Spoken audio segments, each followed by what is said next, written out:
अस्सलाम वालेकुम वरहमतुल्लाहि वबरकात औज़ु बिल्लाहि मिनश शैतानिर रजीम बिस्मिल्लाहिर रहमानिर रहीम శాపగ్రస్తుడైన సైతాను బారి నుంచి సృష్టికర్త అయిన అల్లాహ్ యొక్క రక్షణని అల్లాహ్ యొక్క సాయాన్ని రక్షణ వేడుకుంటూ ఉన్నాను ఆమేన్. అల్లాహ్ ప్రవక్త ముహమ్మద్ సల్లల్లాహు అలైహి వసల్లం గారిపైన శాంతి సేవకులు కురిపించండి వల్ల ఆమేన్. ఈరోజు మనం రేగి చెట్టు గురించి ఖురాన్ మరియు హదీసుల్లో ఇస్లాంలో ఉన్నటువంటి కొన్ని విషయాలు తెలుసుకోబోతూ ఉన్నాము. ఈ యొక్క రేగి చెట్టుని ఇస్లాంలో అంటే అరబ్బీ భాషలో సిద్ర అని అంటారు. సిద్రతుల్ ముంతహా అనే ఈ యొక్క పదం ఖురాన్లో అనేక చోట్ల వస్తూ ఉంటుంది.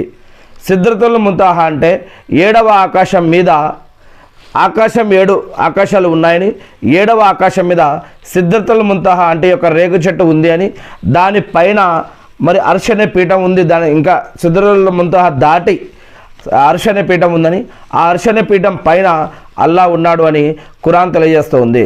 ఇక ఈ యొక్క దైవదూతలు కానీ ప్రవక్తలు కానీ ఎవరైనా సరే ఆకాశ ప్రయాణం చేస్తే కనుక వారు సిద్రతుల్ ముంతహా వరకే వెళ్ళగలుగుతారు అని అల్లాహ్ వాళ్ళం. ఇంకా అల్లాహ్ తెలిస్తే ఎవరైనా దేవదూతలు మరి ఇంకా అనేక సంఘటనల గురించి తర్వాత వేరే విషయాలు ఉన్నాయి. మరి ఈ యొక్క రేగు చెట్టు ఎలా ఉంటుంది అంటే ఆ యొక్క రేగు చెట్టు సిద్రతుల్ ముంతహా యొక్క ఆకులు ఏనుగు చెవులంత పెద్దవిగా ఉంటాయని, మరియు వాటి యొక్క కాయలు సిద్రతుల్ ముంతహా యొక్క కాయలు కుండంత ఆకారంలో అంతంత పెద్దగా వాటి యొక్క పండ్లు ఉంటాయని, ఇలాంటి కొన్ని గుర్తులని ఖురాన్లో చెప్పడం జరుగుతుంది. కానీ ఈ యొక్క ప్రపంచంలో ఈ యొక్క సృష్టిలో ఈ యొక్క భూమి మీద ఉన్నటువంటి రేగు చెట్టు గురించి కూడా ఇస్లాం తెలియజేస్తూ ఉంది. ఏమని? ఇక్కడ ఉన్నటువంటి రేగు చెట్టు ద్వారా కొన్ని విషయాలని రుకయాలో ఉపయోగించడం కానీ, లేదా రుకయ అంటే స్వస్థతకి సంబంధించినవి, శరీరానికి ఆత్మకి మరియు ఆధ్యాత్మికంగా ఆరోగ్యపరంగా కూడా ఈ యొక్క ఆకులని గురించి ప్రవక్త ముహమ్మద్ సల్లల్లాహు అలైహి వసల్లం గారు కొన్ని విషయాలు తెలియజేసి ఉన్నారు. అంతేకాకుండా ఎవరైనా మరణించినప్పుడు వారికి గుసుల్ స్నానం అంటే తల స్నానం లేదా శరీరాన్ని మొత్తం కూడా ఈ యొక్క ఆకుల ద్వారా శుభ్రం చేస్తారు.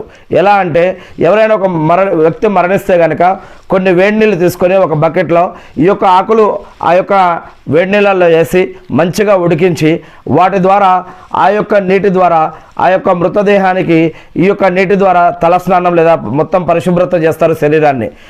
ఇది ఒక సబ్బులాగా పనిచేస్తుంది.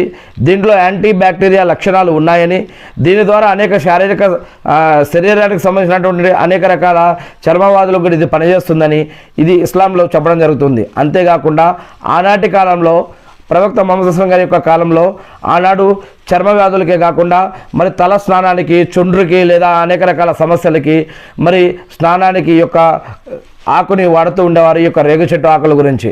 అంతేకాకుండా ఈ యొక్క ఎవరికైనా సరే దిష్టి, చేతబడి, నజర్ ఇంకేదైనా సమస్యలు